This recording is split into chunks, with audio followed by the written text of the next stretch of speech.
This is the John McEntyre Show. This is Friday, July 5th, 2024. Um, and I'm going to start with the wallet wins. Start over again. I'm going to start with the wallet wins. That's Friday, and that's technical difficulties for you. So let's get into it. Wallet wins. We'll do the wallet wins, and I'll go back into the book again. Um, but wallet win number one is July 2023. I was always negative in my bank account before payday. July 2024, I have my $1,000 emergency fund. I'm no longer paying bank NSF fees and have paid off $12,417 in debt.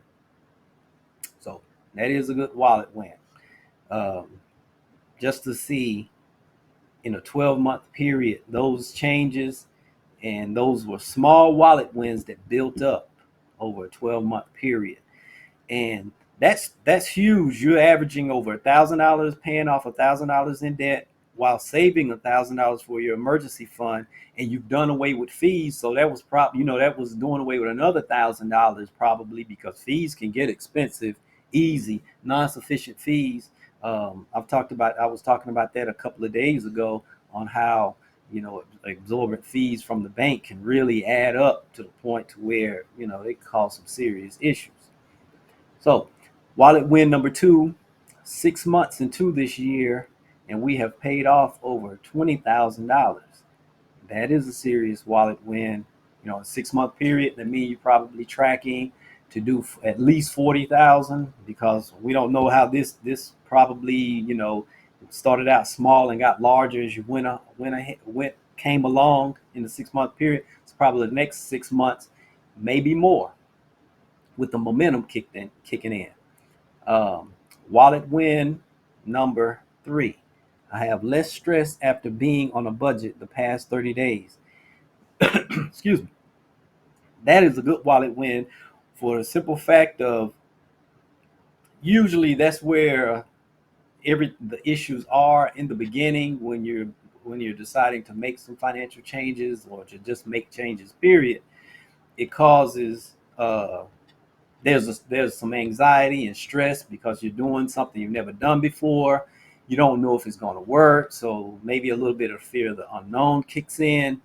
And so just to know that the stress level is going down is a win in itself, because you can handle things better with less stress. Because normally that's where the problem is happening anyway, is with the stress. When you're doing something new and the stress levels are high and everything, most people, they just want to quit and stop, because it's really the stress and the anxiety and the fear talking. And once they can get to the other side of those, then everything kind of eases up. Well, to know that this is happening in the first 30 days, just off of following a budget, just knowing that you're following a budget, because usually in the first 30 days, you really won't see a lot happening with the budget, because like I say, it usually take about 90 days for you really see some changes happening with the budget to really know that it is working. But this is a good sign that something is definitely working, because the stress level is going down. So that is a big wallet win.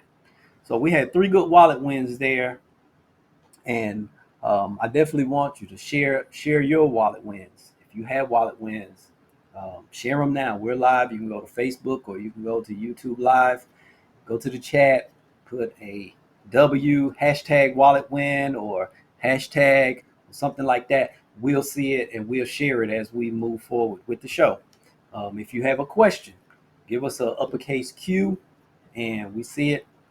We'll answer the question also, because this show isn't dictated by time, it's dictated by our interaction with our viewers.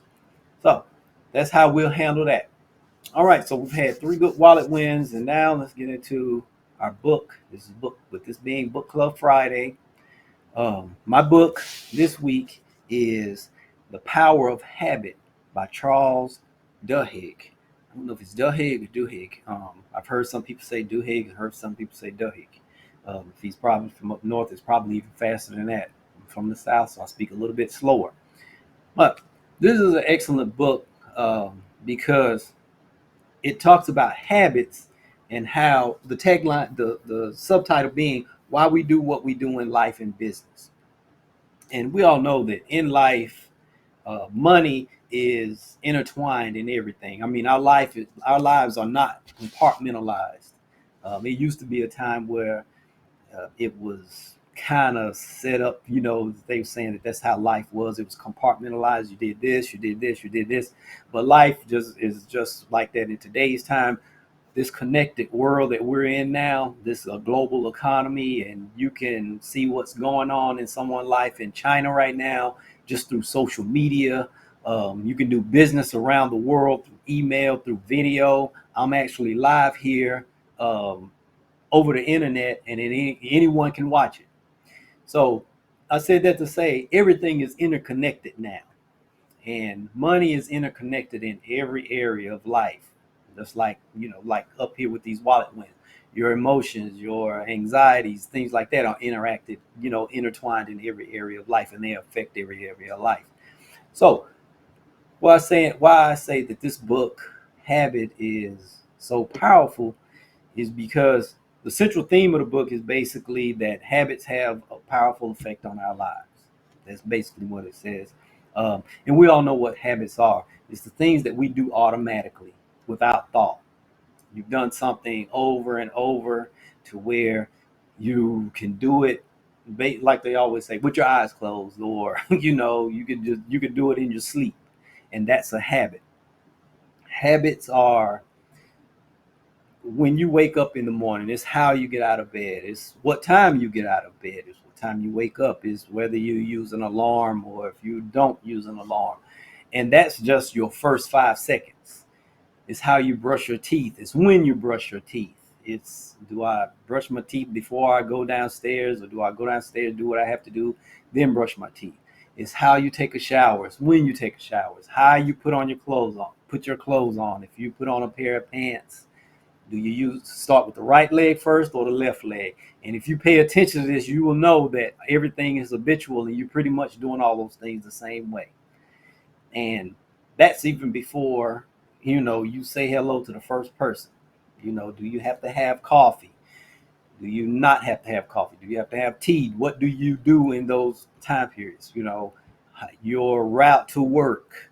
Do you listen to certain things on the radio? So I'm just saying that just to say how habitual we are. That's what we are. We're creatures of habit. And the reason why we have habits, we were created to have habits, is because it kind of keeps our brain on, from being overloaded. Because we have so much power and energy for each day. And so what the brain does, it it naturally conserves energy. Wherever it can conserve energy, that's what it will do. So these types of things that you just do habitually, that's your brain saving energy for the more important things. Uh, and as you go through the book, you will read about certain stories where um, it's not good. And I've talked about that on the show, and this is where I learned it from. It's not good to make like major decisions later on in the evening, later on like at night, because especially if you had a hard day, is because you really don't have the energy. The brain doesn't have the energy to really make those sound decisions. And so uh, it's pretty much the energy has gotten low um, until you practice maybe putting that habit in of making decisions all day, and then it get adapted to it. But that takes a while. So as you read the book, you will see where it's talking about those types of things, and it talks about the first one, habits having a powerful effect on our lives. And one of the effects is the compound effect, whether it's whether the habit is positive or negative, how it compounds. If it's positive, it'll compound and you get more positive results from that positive habit. If it's negative, the compounding effect is negative. The example used is, for instance, smoking. Is a lady, she's a smoker. Well, she smoked a lot, um, and the more she smoked, the worse her health got. She got things turned around, stopped smoking, her health started to improve, And then it went into the second effect with it, which is the ripple effect, which is when something affects one area of life, it goes over into other areas of life. So her not smoking made her healthier. She replaced the smoking, number one, with another habit, because you don't really just break a habit or do away with it, you replace it. She replaced the smoking habit with exercise. That compounding effect, her health improved, and other areas of life started to improve. She got a raise at work. She traveled more. She went out more. Her confidence level went up. She, started taking more risk and going for goals that she always wanted to, is because of one positive change. And the ripple effect of it was improved health in those other areas of life.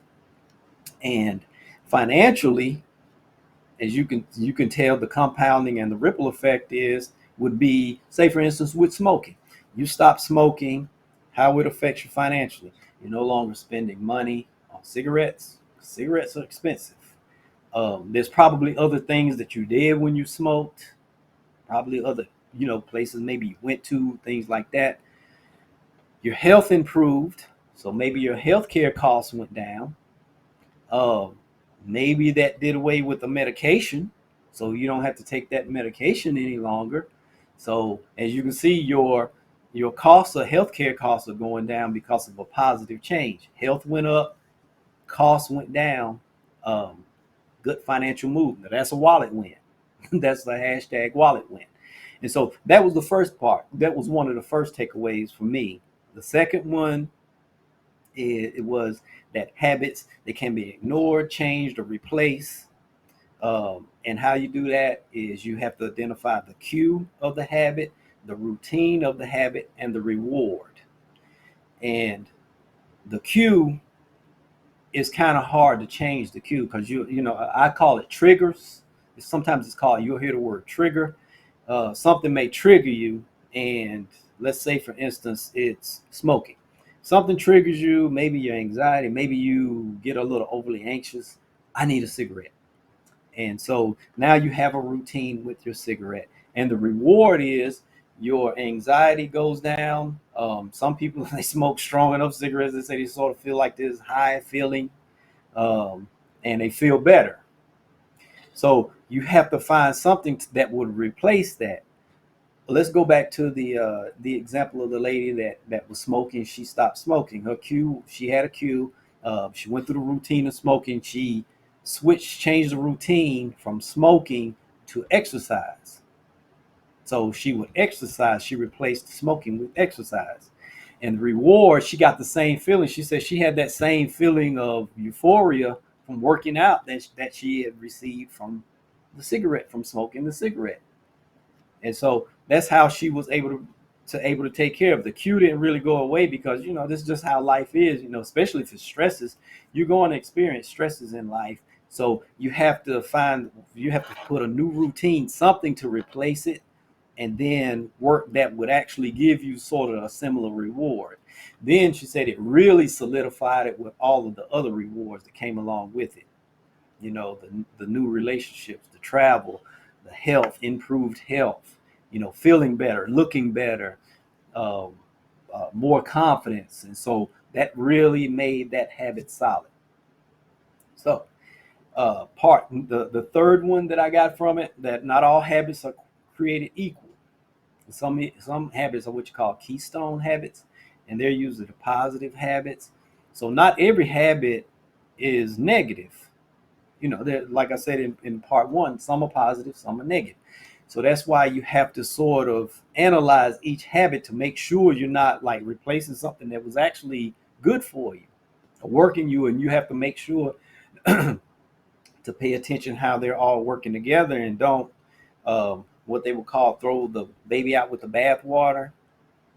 So the habit, you have to, that's where you go into compartmentalization. Okay, I want to break this habit, but these are some of the positives of the habit, so I kind of want to keep those. And as I integrate this new habit, that should strengthen the reward and the other habits. So I need habits that sometimes two habits may be working against each other. So you may be may be driven, but you lose energy doing certain habits causes you to lose energy. Some hurt habits energizes you. So you kind of like in a tug of war all day. And that causes complacency, apathy. It causes, all kind of health concerns, you know. And so that's why you have to make sure and look at each habit, look at how it fits into your life and how you're going to rework it, how this new habit is going to be integrated with the other habits and work to really move your life forward. So in the case of your financial situation, say for instance, you are a spender. You like to spend money, and you say for instance you have one of your triggers, you get stressed and you shop compulsively. You go buy stuff, and then you spend time taking it back and things like that. So you're looking at your time is being taken away from you, your money is up and down on a constant basis, and so you're constantly, you're in this cycle. So it's not that spending is bad. You have to like get it under control. You have to get the compulsive spending under control. You don't want to swing to the point to where you're just not spending money any longer. What it is, you're not allowing stress to cause you to spend money. So you're taking that cue so when you're feeling stressful, you're saying, okay, it doesn't mean I stop spending money. It means that I don't compulsively shop. And so now I know, okay, if I'm feeling stressful, I'm going to do something else. I'm going to replace the compulsive spending with maybe a walk or something. I've talked with people and they've done it. They was like, what I did, it was one person I was, we was working with, and they were a compulsive shopper online. So what they did, they took all of the apps off the phone because that was their way. They get stressed, they would grab the phone and they would start, they would shop away. And Amazon and all of those other companies was probably sending them, social media today. You buy something, in 5 minutes later, they're sending you more deals about the same thing. It's like they're constantly watching. So she just took the apps off her phone. She said, the only time I'm going to shop is if I really have to have it, I will go to the store if it is in the store, or I will wait till I get home and I will buy it. I know what I need. I will buy it and move on. And I've only given myself so much time to do that. So that's how they got their shopping under control. Because I was saying, like, no, don't stop shopping. You have to shop. You have to, there's nothing wrong with spending money if you're budgeting and it's within your budget and everything. What's wrong with that? Usually compulsive spending busts budgets is what happens. It messes up a budget and interferes with other areas. Well, the outcome of that was shopping went way down, saved a lot of money, investment accounts, savings accounts, emergency funds, all of that went up. And so that was an easy one. That was an easy one because they saw the benefits happen so quickly. It was just an easy thing, and they learned how to handle their stress. And that's what habits. So the new habits was, uh, well, actually, as a matter of fact, one of they didn't have insurance, so they made sure they followed their budget. They replaced that spending with tracking. They started to track their money every day, and that's one of the things the book talks about is you take those small tweaks, and they build momentum and they build the compounding effect. And so you see how that's how wealth is built. That's how anything successful. It's just small actions over and over and over again, and that's all areas of life. And that's what made this book so valuable here, The Power of Habit by Charles Duhigg. So read the book, implement some new habits. Uh, Read the book. You want to implement some new habits. We're here to help, to look at your financial situation, talk with it. Maybe you need to talk with someone about these types of situations. You give us a contact and we'll sit down, we'll have a conversation and put you on a good plan for your money. Now, before I go on this Friday, the question of the day is plain and simple. Do you have any bad habits around money? Now it's time to sit down Do you have any bad habits, or are there any habits that could be improved, or replaced? They may not be bad, but they could be better. The question is just to get you to start looking at your money habits and look at other habits in life, other areas of life, because sometimes a financial habit could become stemming from a habit in another area of life, and vice versa. Maybe your health is not doing so well because you're not taking care of your money to really you're spending your money in another area and not spending it on the health area. So that's why I say, do you have any bad habits around money? So thank you for your patience with the technical difficulty and sticking around long enough with me to get through it. This is Friday, so I will see you Monday. I will make an announcement. We will probably still be airing in the evenings, I think, for the next couple of weeks. I'll be doing John McEntyre Show live prime time, and I will make that announcement on Monday. So do a couple of things for me. Stay cool and have a great weekend. And until Monday, we'll talk.